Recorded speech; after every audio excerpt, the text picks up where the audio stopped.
বন্ধুরা, তোমাদের সাথে আমি আমার একটা ইচ্ছে কথা শেয়ার করি। আমার একটা ইচ্ছে, তো আমার ইচ্ছে ছিল আমি প্রেম করে বিয়ে করব। কেন কি জানি, আমি জানি না, আমার ইচ্ছে ছিল এটা যে আমি প্রেম করে বিয়ে করব। তো ফাইনালি আমি প্রেম করি, আমার বাড়ির লোকও তাকে মেনে নেয়। তো আমার বিয়ে এখনও ফাইনাল হয়নি, কবে হবে ডেট, তবে তার সাথে আমার বিয়ে হবে, মেনে নিয়েছে বাড়ির লোক। তো আমি এমন কাউকে প্রেম করেছি, সে হলো আমার বেস্ট ফ্রেন্ড।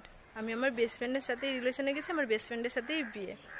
আমার শখ তাহলে পূরণ হলো, তা আবার অন্যভাবে। তাহলেই ভাবো বন্ধুরা, আমার ভাগ্যটা কেমন, আমার শখ পূরণটা কেমন করে হলো। তাহলে তোমাদের সাথে শেয়ার করলাম এটা।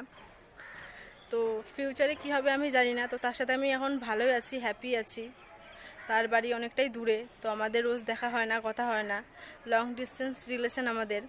সে যাই হোক, সপ্তাহে বা 10-15 দিন বাদ দেখা হয় আমাদের। তো যখন ওর সাথে দেখা হয় তখন আমার খুবই ভালোই লাগে। ওর সাথে আমি মানে যেটুকু টাইম কাটাই না কেন, খুব হ্যাপিলি থাকি।